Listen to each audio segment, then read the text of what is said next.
Hojik taakriba makol adu Mars ki leimaigi makolne. Mayamne alien hairaga mitta karamba pot ihan hana ui. Sigumba si ubra.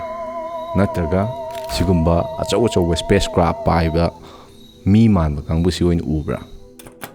Se hayeng Mars te alien thengnari dana paw ma phonge e khalo. Karamba alien thengado male. Spacecraft paiba kangbu du di thengnaroi. Mahik tawna kuppa sigumba sine thengnadoi se Mars te alien oina. Sini alien haise. Alien thengnaradi sigumba si kaktani thengnadoi se. Ngasidi Mars haiba planet asi pura ahangba lam oiraga leire. Ifun fazana thangi akutpa crater mayam lei. Yengu maikaida ahingba thawai panba pot leibagi khudam amata leite. Adubu ngasidagi chahi 10 kungi mamangdagi tigalakpada Mars haiba planet asi top pe ngasi leiriba sumaina tawramoi haiba khangba ngame. Isang sangadra chingpa turen leiraga eikhoina leiriba earth asiga yamna manaramba yai hai. Kaidobugi hairei sigise.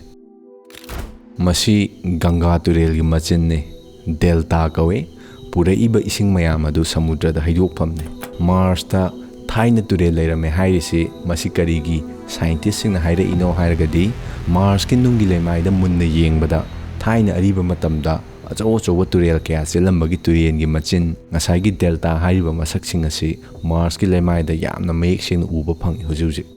Aduda sunatana thaina pat leirami haibagi masak tu su uba phangi thaina gi Mars to aduki mati phajarangani ekhoi sida phajari sumaina.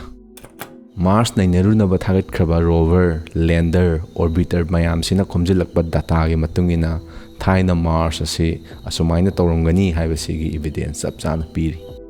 Yamna ngakpa wam haibige ngai de thokte isingbu leiba mafamda ahingba pot legalle. Haidi ahingba pot suksoi soidana leige hairabadi ising suksoi soidana changi haiba. Ahingba pot na hingbada maingal changdaba yai eikhoina honariba oxygen haije masi changdana hingba ngamba pot lei adubu ising yaudaba hingba ngamba pot hujik phago thengnardi haibiro. Thaina Mars ki leimaida ising leiramba taragadi mafamduda ahingba leirambagi chance yamna wangi haibani. 2020 da ariba thawai panba pot Mars ki leimai da leiramgadra haibagi khudam thinaba thagatkiba 2021 da Mars ki leimai yokkiba Perseverance rover hojik kangnaga leiba ariba turen gi machinda kanna thiba humba tawre Mars ki idea di thaina kangjilaga leiramba mahik matai Mars ki turen gi lengoi iful da yawaga leiramba thengnaba sine mahik singdu thengnaragadi hingambagi chance yam neme hingamoi kangnaga leiramdoini. Perseverance rover duna taramba nungsing hapchillaga sida mu puraktoini earth nungsingduda kari yauri haina ningadoini sida purakpa ngamlagadi Mars tagi hana purakpa nung oidoini Perseverance rover na puraibadu Mars tagi meteorite sangai seloina pasilakpa nungbudi hana dagi earth leire eikhoina Mars tagi khulluba nungdu huji pawu leitre madugi nungdu thukairaga yengbada thaina thawai panba leirami haibagi khudam phanglagadi kamdauba evidence to chumme thaina Mars ahingba leirami haibasi confirm tawragadi kaidauba hainaba lei ngasi mak leiriba mi mayam sida mi chani gi manungda mi amadi thaina gi Mongol gi luchingba Genghis Khan gi chada naudane se kamada mi chani leire khallo mi amadi Genghis Khan gi charon suron oidoini haiba chap mane ekhoi gi marakta ningthau pakhang bana yenba idagi samdarakpa mi yaudoine nang oibi ai oibi ai khangde hainingidi malem asida leiriba mi ani mi am hekto oibi ai sekuda moina nanga awang thangba Europe tagi Viking ge chada nauda wang chawba masam ngangba Scandinavian nupa amaga maning halaga thiruraga de nawani ase mari mata ne chap manaba nabudau nabian daw amadagi khaida rakhibani haijinaba nate ko chumbani mi khaktagi wa nate hairibase ahingba pumbagini sahi yam hangalaga yenguraga de nang se yong di lairadana pambi mahik phawa eikhoigi thaina gi idhau aise eikhoigi literal idhau tunate ko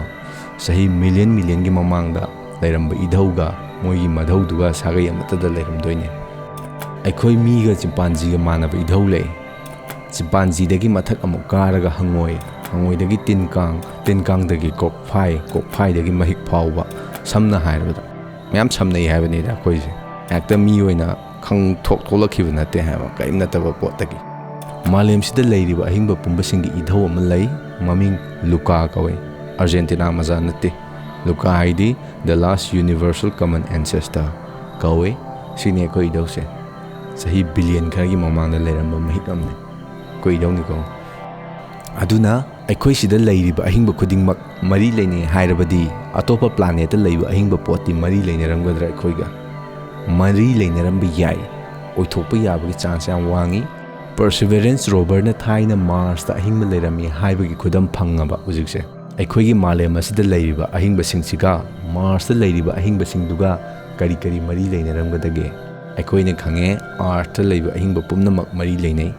ahingba khudingmak ta yawi mi wagara yong wagara chengum wagara mahik wagara khudingmak ta yawba manab khara lei manaba dudi DNA natraga RNA da ahingbagi information lidaga lei Nangi samase amuba machu oyu mit lao mit khu kuchu mu kuchu ngau khucha tara palo si phawo wango haibane chingba se eikhoi DNA da loin information oina yawga leiba potne Mars ta leirami ba ahingba sing duda Earth ki ahingba sing khudingmak ta yawriba manaba sing asi yawramba thoklagadi Earth ta leiriba ahingba sing siga Mars ta leirami ba ahingba singa mari leinei haibane Earth ka Mars ka da leiriba ahingba singsigi thaina Edhou ama leiramagadi masina kari hairi hairakanda thaina thawai panba ahingba haurakibasi Mars natraga Earth oiramba yai haibane karino hairagade Earth ta hauradi Mars ta puraga chatkiba natraga Mars ta oina thawai panba hingba hauraklagadi yengko yamna ngakpa potne hojik Earth ta leiriba thawai panba mayamse Mars ta ge lakpane haidoine Mars ki citizen oidoine Mars ki macha masu oidoine Mars lamdai daga puya da isindoine swainaga iramda Mars ki mapung yaine taibang haurakwa miyoi hingakwa thabi khana pangbalam yum mai kai onde se gaina eikhoi sida leiriba ahingba sing asi meteorite pairaga lakpo oidoine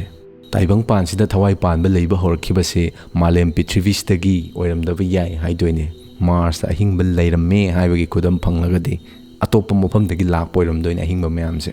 eikhoi si alien ne haibane aroibada haiduisi yare ne fare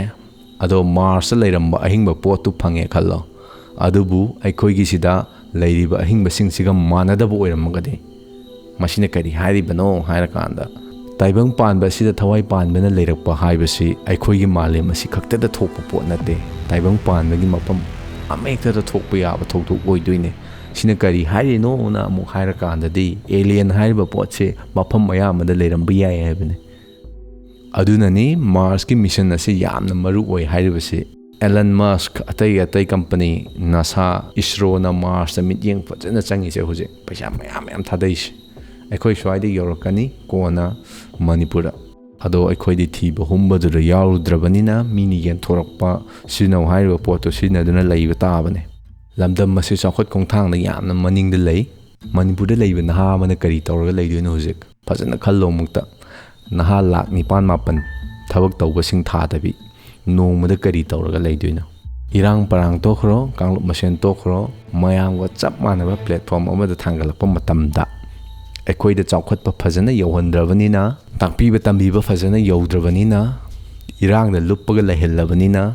mayang macha natraga America macha natraga Chinese macha amaga maitai macha amaga school fajana kadaba relief camp ta leiba amaga sangdamna hanbada kanano solaudoise panaba ngamgadra moiga solaga sum leirabanina tungda chahi chama chani gi matungda eikhoi se maning kyam chengani mi gi minai oiroidra mayang machadada natraga British machadada maitai macha eikhoi na dairem ID haidoi munna khanbiu loire